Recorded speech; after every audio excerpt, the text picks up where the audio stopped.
Bloomberg Audio Studios. Podcasts, radio, news. You're listening to the Bloomberg Intelligence Podcast. Catch us live weekdays at 10 a.m. Eastern on Apple CarPlay and Android Auto with the Bloomberg Business app. Listen on demand wherever you get your podcasts or watch us live on YouTube. All right, there's been a lot of CEO changes in the telecom space lately, Paul, but now we're getting one in the retail space. The biggest retailer, Walmart, announcing CEO Doug McMillon will retire in February, and he will be replaced by the current head of Walmart U.S. Jen Bartashus covers retail staples and packaged foods for us here at Bloomberg Intelligence.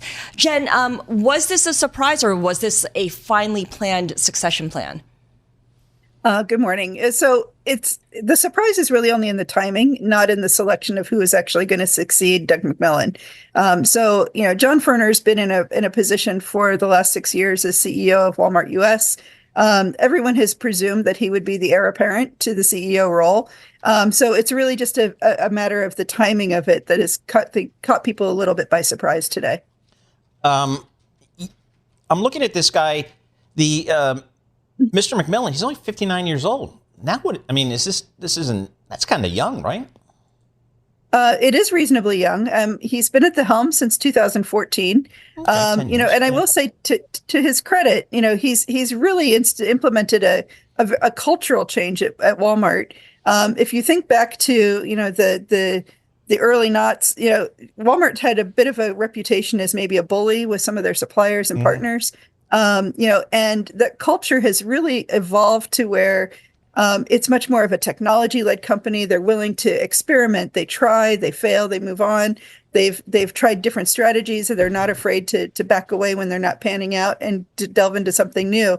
And that cultural shift really is attributed to Doug McMillon. Okay. And as for the timing, it just may be he feels that it's his time to have left his mark on the company and move on.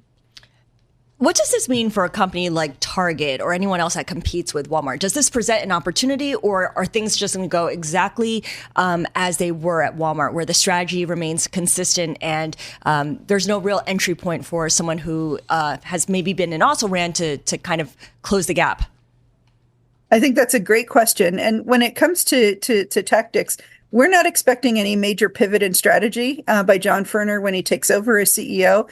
But to be fair, I mean, Walmart is firing on all cylinders at the moment, and they're gaining market share. They're growing their top line, growing their profit. So they're doing quite well.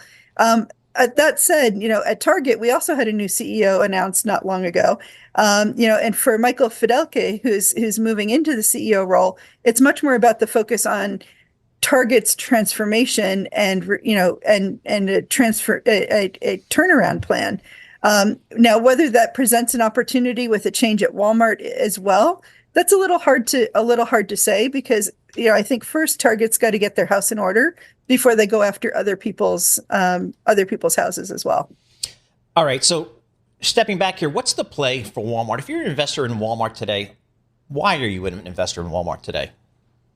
Well, Walmart has done an admirable job of increasing the breadth of their business while simultaneously becoming more focused.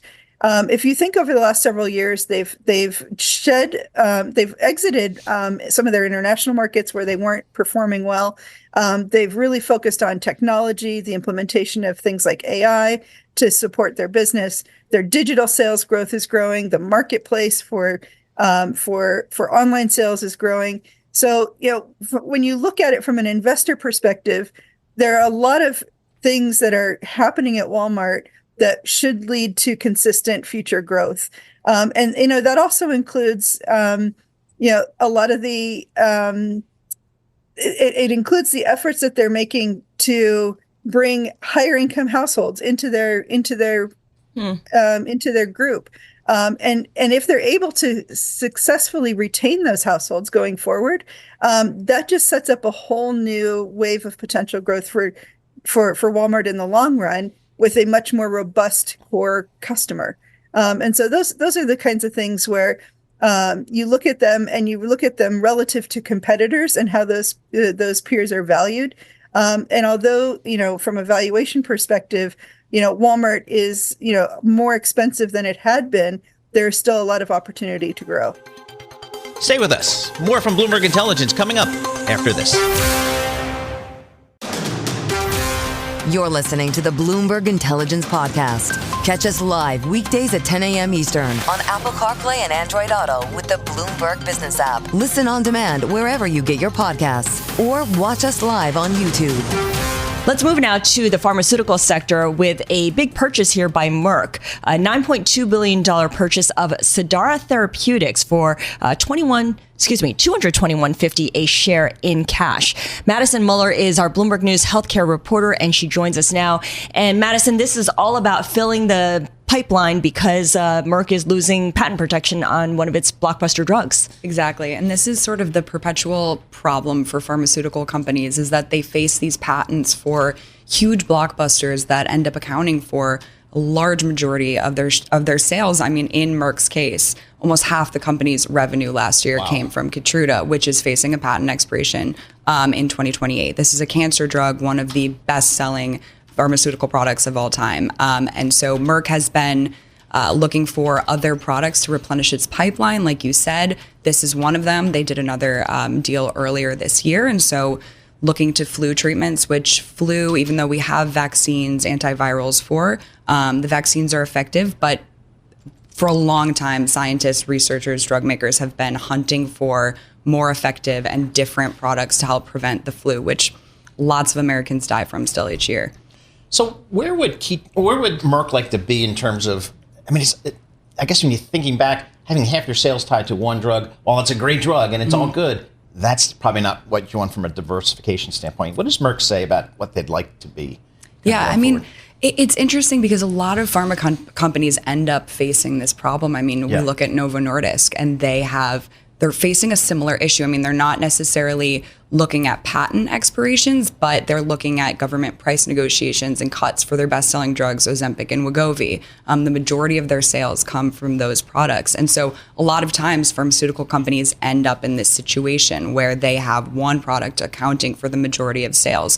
And so Merck is not taking this approach to looking to just one company, big deal, one company to get another blockbuster to replace Keytruda. They're looking to have sort of one analyst, which we have in the story, called it a string of pearls M&A approach, looking to more like bite-sized deals to sort of diversify its pipeline and look to a couple different products to hopefully replenish that.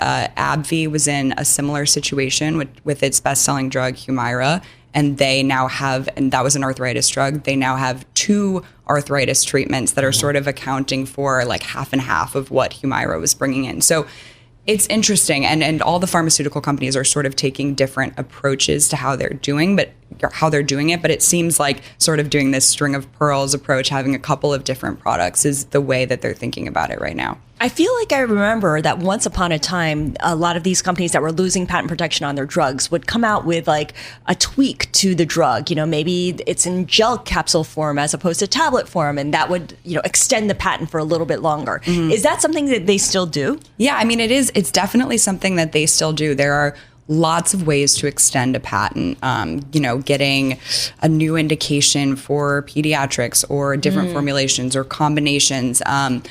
But again, it sort of only gives you a couple more years. It doesn't extend the product's lifeline by like another 10 years, which that's what we're looking at. These companies have to think decades, maybe a decade or more in advance about what's happening in terms of their pipeline. So while that's somewhat of a temporary solution or something that can be done earlier in a product's lifeline, it's like once you get to this point where it's sort of crunch time, they need to be thinking about what more can we bring in to make up for this.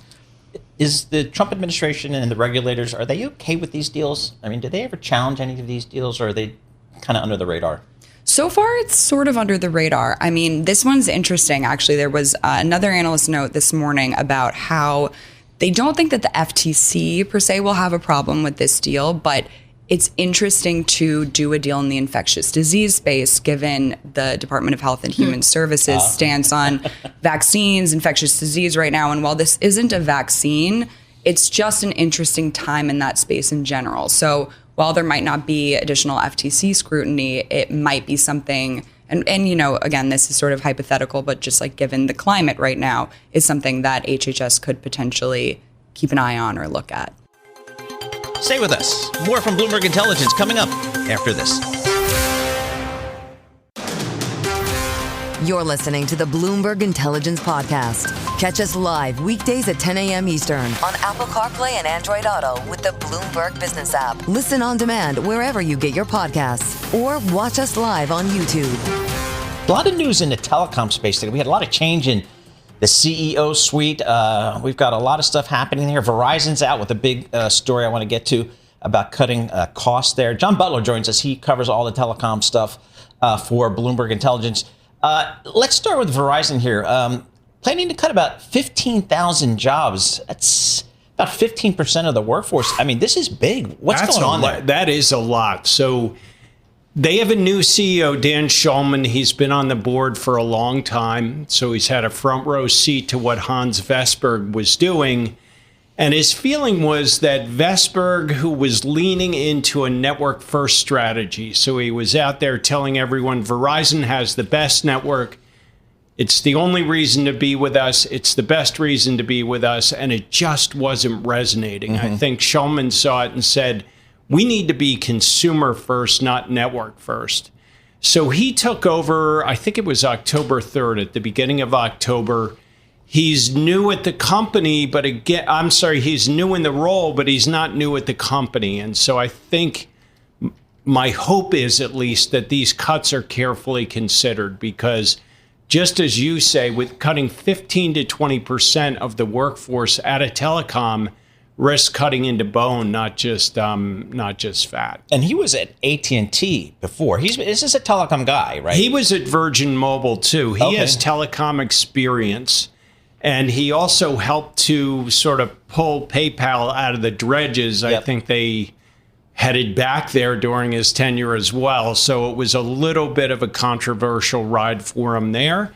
But I think he has the kind of telecom experience and board experience at Verizon to bring some changes to the organization. When I talked to the company about his naming as CEO, the answer was, we're bringing him in as a change agent. We really need shakeup here. So, and that's an industry that could probably use it a little bit. I mean, like John Ledger at T-Mobile did such a great job as a change agent. He did. So what he recognized is that consumer wireless is a consumer retail business, right? They have brand spokespeople. They advertise on the Super Bowl. They have free Tuesday, T-Mobile Tuesday giveaways. And Verizon just seems off base there. I don't think they really hit the ball well when it comes to being in the consumer retail business. And my thing was they're an old Bell company, so they have some of that legacy. It's in the culture there. And hopefully Schulman can sort of instill that excitement in the consumer. That's his big challenge. Well, I mean, that's a business, the wireless business. That's a tough business. It's very competitive. Top line growth really not there in a large. So maybe cutting costs is a way to deliver cash and earnings. It's part of it. I think they also need to move into adjacencies. So if you look in Canada at the carriers there, like Rogers owns the Toronto Blue Jays and Rogers Center Stadium. They're in media. They're tapping a lot of different adjacencies to make up for that slow growth in wireless. All right, another story that is really front and center for me and for a lot of it kind of telecom equity investors and bond investors is satellite, SATs, EchoStar. Yeah. And finally, Charlie Ergen, the CEO and founder of EchoStar, finally selling the spectrum. Is that what's going on? Because he bought a lot of spectrum. It has been a crazy ride. So EchoStar, as you know, their roots were in satellite delivered pay TV. That market is dying with a capital D. And his decision was, let me take the capital I have and get into the consumer wireless business and compete with AT&T, Verizon, and T-Mobile. And I think every analyst, including myself, asked, what are you doing? And he bought a treasure trove of spectrum. And he was sitting on it. He was beginning to deploy it. He was building his own wireless network, but they weren't getting any subscribers. And I think the FCC looked at it and said, we need more spectrum in the hands of people that can really fill the airwaves. And so they started to get pressured a lot by the FCC, and that prompted the sale of spectrum to Starlink and AT&T. I guess the good news is he is selling the spectrum for a lot of money. Right. The stock's up. It's tripled this year. That's the good news. The bad news, it took him about 15 years, it seems like, to do what we all knew almost 15 years ago, which is you either build a network or you flip the spectrum and we make money either way. But boy, it took a long time for him. Well, not only that, I always thought they were Dish as a pay TV provider. It's a strong brand name. I mean, become what's called a mobile virtual network operator, MVNO, where you basically have AT&T and Verizon run the network for you. You do the billing, customer care, and most importantly, the marketing. And so you're out there with a Dish Wireless brand. Yep. You don't have to worry about spectrum or network operations, and they just decided to do the network themselves. This is the Bloomberg Intelligence Podcast, available on Apple, Spotify, and anywhere else you get your podcasts. Listen live each weekday, 10 a.m. to noon Eastern on Bloomberg.com, the iHeartRadio app, TuneIn, and the Bloomberg Business app. You can also watch us live every weekday on YouTube and always on the Bloomberg Terminal.